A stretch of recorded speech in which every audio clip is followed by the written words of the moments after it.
Moi, toute ma vie, j'aurais vécu dans l'ignorance de la comédie qui se jouait autour de moi.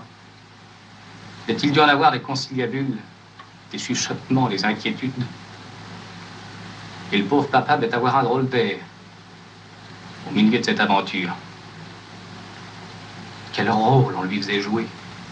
Mais ce rôle, mon petit, c'est lui qui l'avait choisi en pleine connaissance de cause.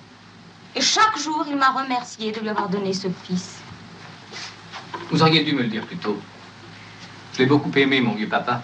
Mais il me semble que je l'aurais aimé davantage. Je l'aurais mieux remercié de sa tendresse et de sa bonté.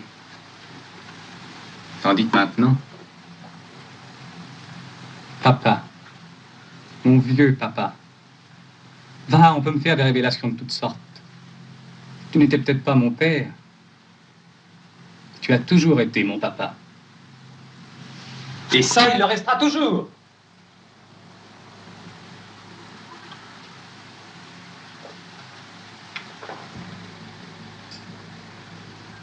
Et l'autre?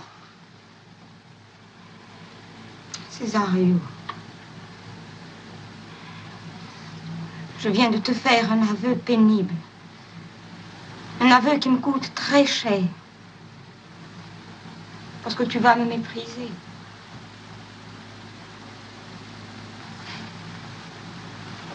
Tu me méprises déjà. Si je t'ai fait cet aveu, c'est parce qu'au lit de mort de ton père, le prêtre l'a exigé. Ils m'ont forcé à te dire que tu n'étais pas le fils d'Honoré. Mais ils ne m'ont pas obligé à te dire le reste. Alors, à quoi bon? Ouais, à quoi bon? Et il est mort, mon faux papa? Peut-être. Qu'est-ce que ça veut dire, peut-être? Ça veut dire que tu ne sais pas? Hein? Remarque bien que moi, ce monsieur ne m'intéresse pas, mais toi, il t'intéresse peut-être encore. Césario, ne parle pas sur ce ton à ta mère. Tu ne veux rien te dire de blessant. Je m'étonne. Seulement que, puisque tu as commencé cet aveu, que tu craignes d'aller jusqu'au bout. Je ne veux pas songer à ce passé. Laisse-le dormir. Est-ce qu'il dort, vraiment? Tu as peut-être une bonne raison d'hésiter à me dire son nom. Tu l'as revu, peut-être. Tu le revois peut-être encore. Et alors, si je savais qui c'est, je serais peut-être gênant. Césario, tu me fais beaucoup de mal. Pardonne-moi, maman. Mais il s'agit peut-être d'un homme que je vois ici quelquefois. Alors, je suis bien forcé de me dire que si j'ai perdu papa 2 fois, toi, tu n'es peut-être pas aussi complètement veuve que je le croyais.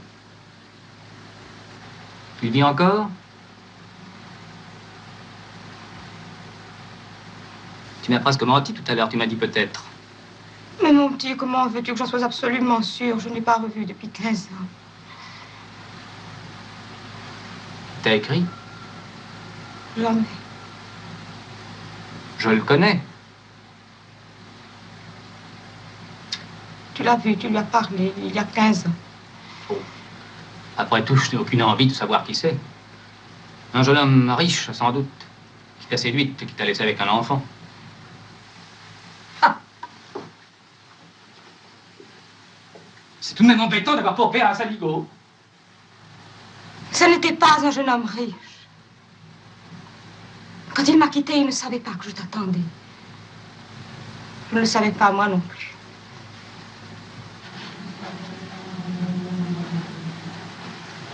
Tu ne l'as pas connu longtemps?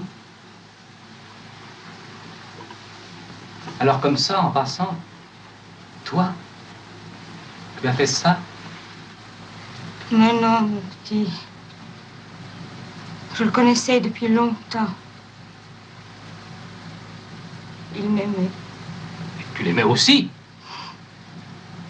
Si je ne l'avais pas aimé, mon tout petit, je ne serais pas là pour me le reprocher. Mais si vous vous aimiez tant que ça, pourquoi t'a-t-il quitté? J'avais la folie de la mer.